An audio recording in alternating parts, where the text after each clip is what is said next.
మీరే బేరీజు చేసుకుంటారు.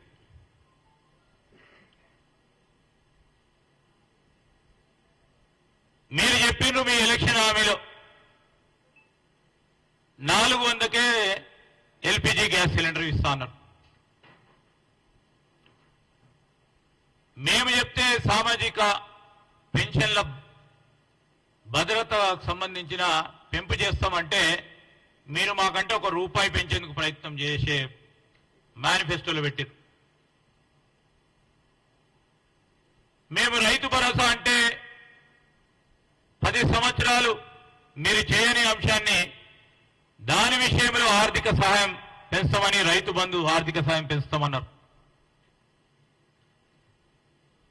రాష్ట్రంలో మీరు చెప్పింది 93 లక్షల బీపీఎల్ కుటుంబాల్లోకి ప్రతి ఒక్కరికి 5 లక్షల విలువైన జీవిత బీమా పాలసీ ప్రభుత్వ ప్రీమియం కవర్ చేస్తుందని చెప్పింది.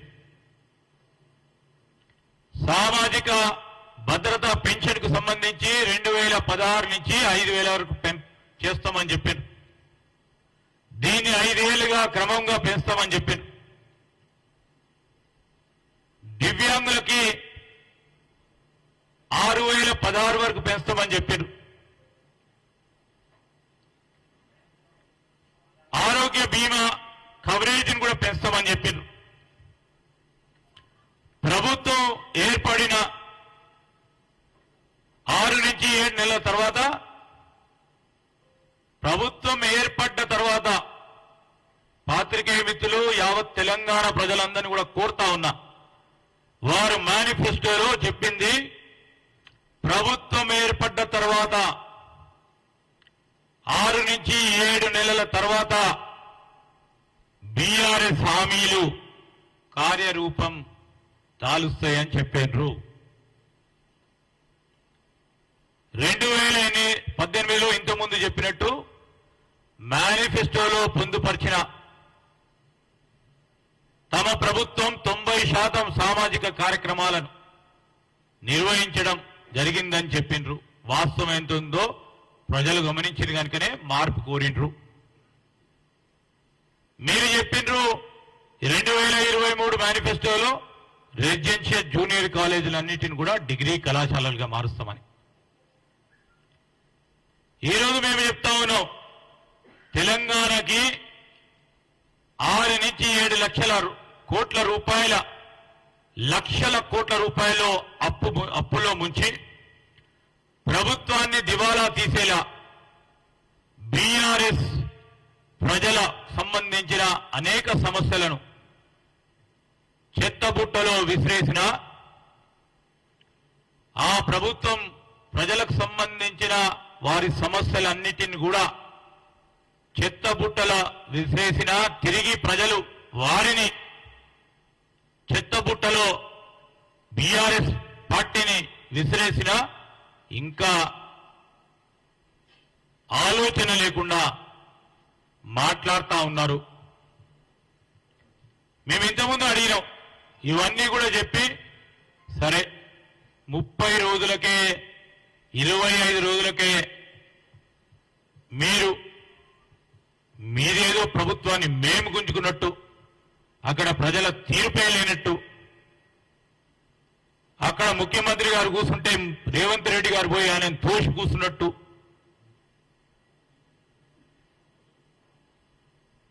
ఈ విధమైన ప్రవర్తన చూపెట్టకుండా మీరు చేస్తా ఉన్న అనేక ఆరోపణలకు సంబంధించి మేము మేనిఫెస్టోలో పెట్టిన ప్రతి అంశాన్ని కూడా, ఆనాడు కాళేశ్వరం ప్రాజెక్టుకు సంబంధించిన అవినీతి ఉంది,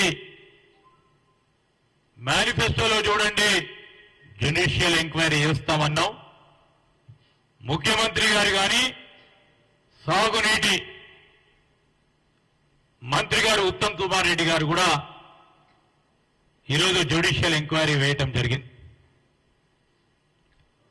మీరు చెప్తా ఉన్నారు ప్రజలకు సంబంధించిన తలసరి ఆదాయం పెరిగిందని. ఈరోజు ప్రజలకు సంబంధించి, తెలంగాణ ప్రజలకు సంబంధించి తలసరి ఆదాయం పెరిగితే ఇంకా 1 కోటి కుటుంబాలు దారిద్ర్య దిగువ రేఖన బీపీఎల్ కింద ఎలా ఉంటాయి? మీరు వీటన్నిటి విషయంలో ప్రధానంగా ఆలోచన చేసి ముందుకెళ్లాల్సిన సందర్భాన్ని కూడా గుర్తు చేస్తా ఉన్నాం. ఈరోజు మీ అందరికీ కూడా తెలుసు, పార్లమెంట్ ఎన్నికల తర్వాత బీఆర్ఎస్ పార్టీ అడ్రస్ గల్లంతైతుందనే భయాందోళనతో పార్టీని రక్షించుకోవాలి, ఆ కుటుంబాన్ని రక్షించుకోవాలని చేస్తా ఉన్న ఈ తంటాలు ప్రయత్నాలు ప్రజలు గమనిస్తా ఉన్నారు. మీరు రిలీజ్ చేసిన ఈ బుక్లెట్ వల్ల బీఆర్ఎస్ పార్టీ తన పరువు తాను తీసుకున్నట్టు కనబడతా ఉంది. ఈరోజు పార్లమెంట్ లో బీఆర్ఎస్ పార్టీ తరఫున పోటీ చేసే అభ్యర్థులు లేకపోవడంతో ఏ విధమైన ప్రయత్నం చేస్తా ఉన్నారు, ఏ విధంగా మాట్లాడుతా ఉన్నారు, భ్రమించి మాట్లాడుతా ఉన్నారు, ప్రజలందరూ కూడా గమనిస్తా ఉన్నారు. ఈరోజు తెలంగాణకు సంబంధించిన శాపం, పాపం, కోపం ఈరోజు బీఆర్ఎస్ పార్టీ. అందుకోసమే జనం కూడా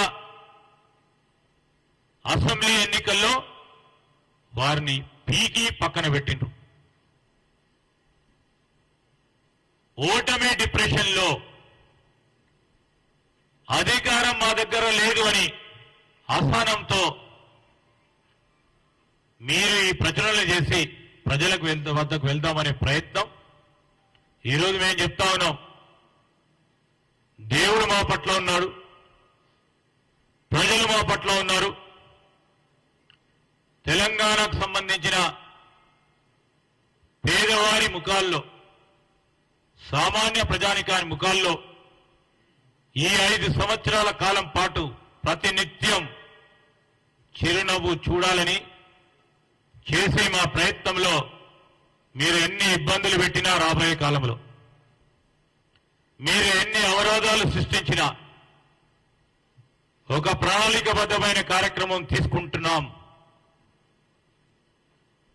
ఆర్థిక క్రమశిక్షణతో మేమిచ్చిన, ప్రజలకు చెప్పిన గ్యారంటీలు, మా మేనిఫెస్టోలో పొందుపరిచిన అనేక హామీలని తప్పకుండా అమలు పరుస్తాం. 100 రోజుల్లో గ్యారంటీలకు సంబంధించి అమలును ప్రారంభోత్సవం చేస్తామని మేమిచ్చిన మాట పైన నిలబెట్టే అంశంలో ప్రజలకే ఒక ఉదాహరణగా నిలబడి 2 గ్యారంటీలను 42 గంటల లోపలనే అమలు చేయటం జరిగింది. ఈరోజు మేము అడుగుతా ఉన్నాం టీఆర్ఎస్ పార్టీ వారిని, ఎందుకయ్యా ఇంత తొందర? ప్రజలు ఇచ్చిన తీర్పుకు గౌరవించాల్సిన బాధ్యత మీకు లేదా?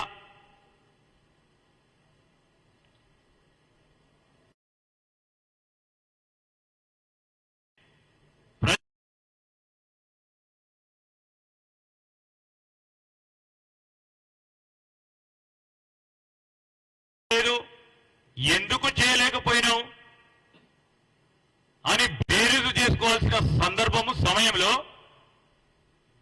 మా మేనిఫెస్టోలో పెట్టిన గ్యారంటీలను, హామీలను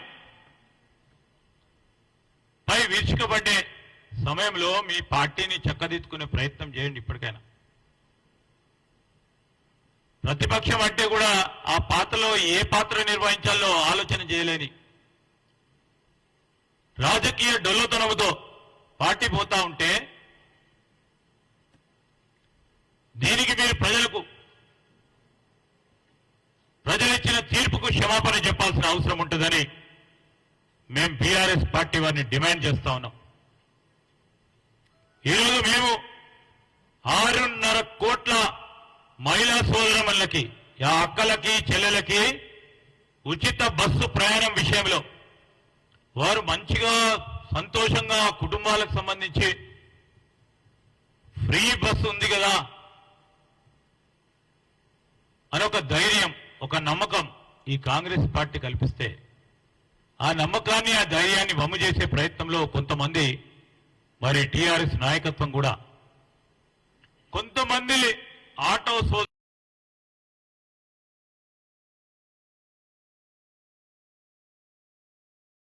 అంటే మీకు మేము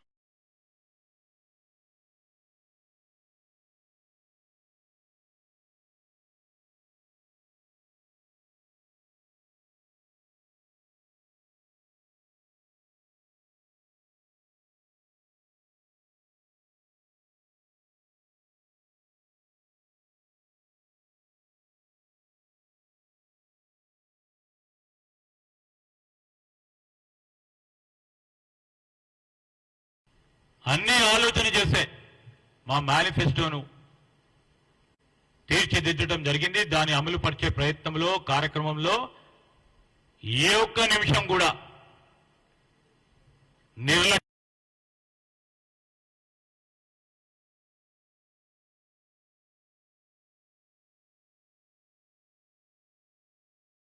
కాలయంలో వారు మేనిఫెస్టోలో పెట్టిన అనేక అంశాలను మర్చి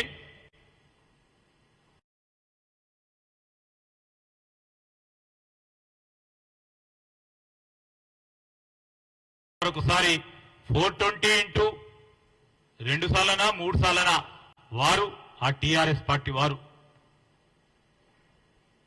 అని ఆలోచన చేయాలని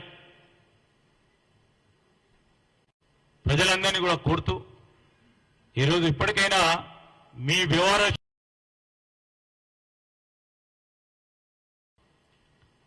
ప్రజలు కోరే మార్పులో మేము ఆ మార్పుకు నాంది పలికి ముందుకు నడుస్తున్న తరుణంలో మీ పార్టీ వ్యవహారాలకు సంబంధించి కూడా మార్పు తీసుకురండి. లేకుంటే రేపు పార్లమెంట్లో ఒక్క సీటు కూడా రాకుండా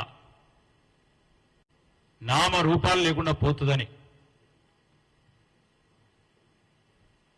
ఈ ప్రజలందరూ కూడా భావిస్తా ఉన్న తరుణంలో మీరు ఈ వ్యవహారంలో మీరు ఆలోచన తీరులో మార్పు రావాలని మేము ఆ భగవంతుణ్ణి ప్రార్థిస్తా ఉన్నాం. వీళ్ళు మాట్లాడినా ఈనాటి ప్రెస్ మీట్లో మరి పాల్గొంటున్నటువంటి పెద్దలు గౌరవనీయులు శ్రీధర్ బాబు గారికి, అదేవిధంగా చిన్నారెడ్డి అన్నకు, ఇంకా రామ్మోహన్ రెడ్డి గారికి, సోదరులు నాతో పాటు పాల్గొంటున్నటువంటి సోదరులకు, పత్రికా మీడియా సోదరులకు అందరికి కూడా, సోదరిమణులకు పేరు పేరున నూతన సంవత్సర హృదయపూర్వక శుభాకాంక్షలను తెలియజేస్తా ఉన్నాము. అధికారం పోయిందనేటువంటి అక్కస్తోటి అసహనంతో కూడినటువంటి దుష్ప్రచారానికి ఈ బీఆర్ఎస్ పార్టీ ఒడిగట్టిందని చెప్పడానికి మాకు ఎలాంటి సందేహం లేదు. ఎందుకంటే ఇందాక మా పెద్దలు శ్రీధర్ బాబు గారు చెప్పినట్టుగా వారు అసెంబ్లీ సమావేశాన్ని ఏర్పాటు చేయడానికే 36 రోజులు టైం తీసుకున్నటువంటి గనులు వాళ్ళు. కానీ గడీల పాలన కాదు, గల్లీ బిడ్డల పాలన కావాలని, గల్లీ బిడ్డలకు అందుబాటులో ఉండే పాలన కావాలని కాంగ్రెస్ పార్టీ ప్రజాపాలన ఏర్పాటు చేస్తే తట్టుకోలేక, ప్రజల నుంచి వచ్చేటువంటి స్పందన చూసి ఓర్వలేక ఇలాంటి దుష్ప్రచారాలకు ఒడిగట్టడం కరెక్ట్ కాదు. ఒకసారి ఆత్మ విమర్శ చేసుకోండి, ఆత్మ పరిశీలన చేసుకోండి అని ఈ సందర్భంగా ఈ బీఆర్ఎస్ కుటుంబ పాలన పార్టీకి తెలియజేస్తా ఉన్నాం. ఈరోజు అధికారంలోకి వచ్చిన వెనువెంటనే ఇచ్చినటువంటి హామీలలో మీరు కేవలం అసెంబ్లీ సమావేశము, ఎమ్మెల్యేల ప్రమాణ స్వీకారాలకే నెలలు టైం తీసుకున్నారు. మీ ఇష్టం అనుకున్నారు. ఈ రాజ్యము ఒక ప్రజాస్వామ్యం లేదు, ఒక రాజ్యాంగం లేదు, ఏది లేదు. ఈ రాష్ట్రం మా ఎస్టేటు, మేముండే ఇల్లు మా గడీలు, మేము చెప్పినట్టుగా మీరు వినాలి అనేటువంటి దబాయింపు పాలన నుంచి ప్రజల దగ్గరికి పాలన పోయిన తర్వాత ప్రజలందరూ సంతోషంగా ఉన్నారు, కాంగ్రెస్ పార్టీ మీద విశ్వాసంతో ఉన్నారు, నమ్మకంతో ఉన్నారు. ఇచ్చిన ప్రతి హామీ అమలు చేస్తున్నటువంటి విశ్వాసము, ఆ యొక్క ధైర్యము ప్రజలలో ఉంది. కానీ ధైర్యం కోల్పోయింది ఎవరు అంటే ఈ బీఆర్ఎస్ పార్టీ వాళ్ళు. అధికారం లేకుండా బతకలేనటువంటి పరిస్థితి ఉంది. అహంకారము, అధికారము, పెత్తనము ఇవన్నీ కలగలిసినటువంటి నాయకత్వం, ఫ్యూడల్ నాయకత్వం, వాళ్ళ యొక్క టిఆర్ఎస్ పార్టీ నాయకత్వం.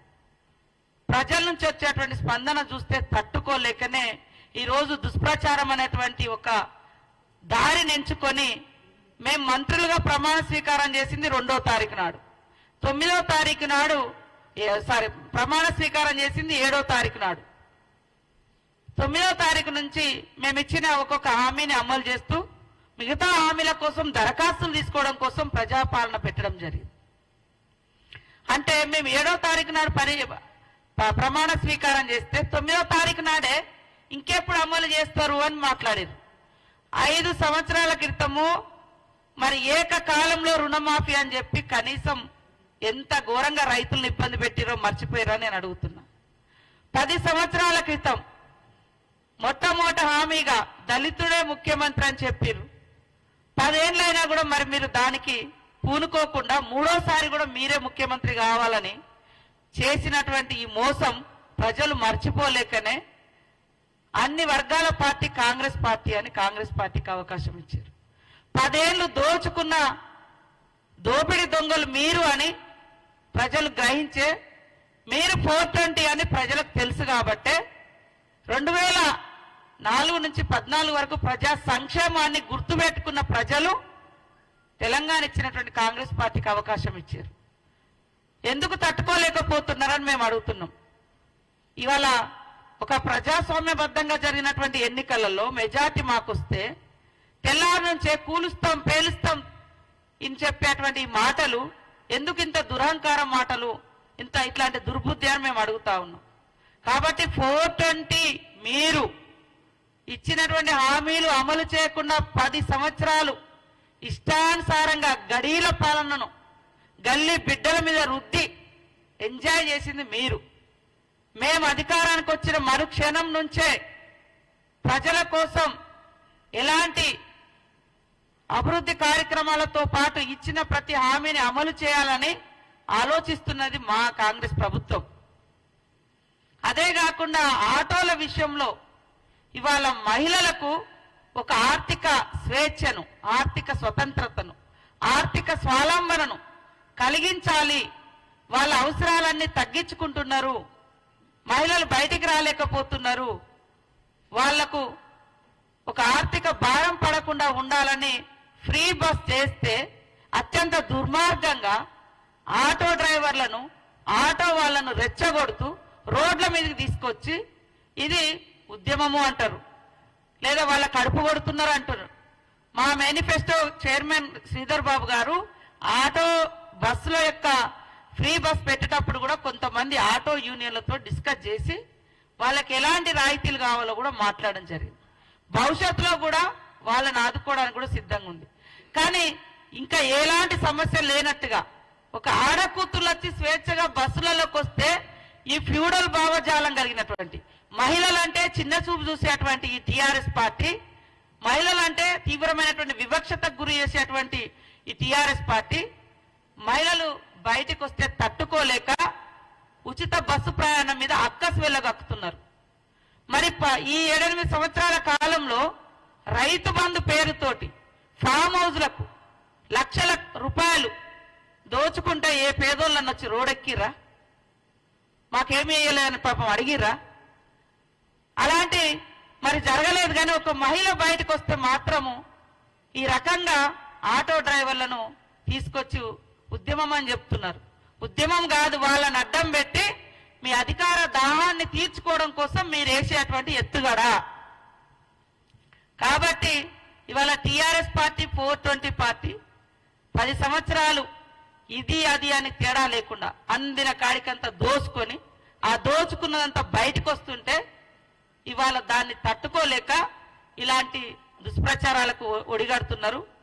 కాంగ్రెస్ పార్టీ ఇచ్చిన మాట కట్టుబడి ఉండే పార్టీ అని స్పష్టంగా చెప్తా ఉన్నాం. ఇవాళ వాళ్ళు పెట్టినటువంటి బడ్జెట్ చూస్తే బడ్జెట్ బారెడు, ఖర్చు శారెడు.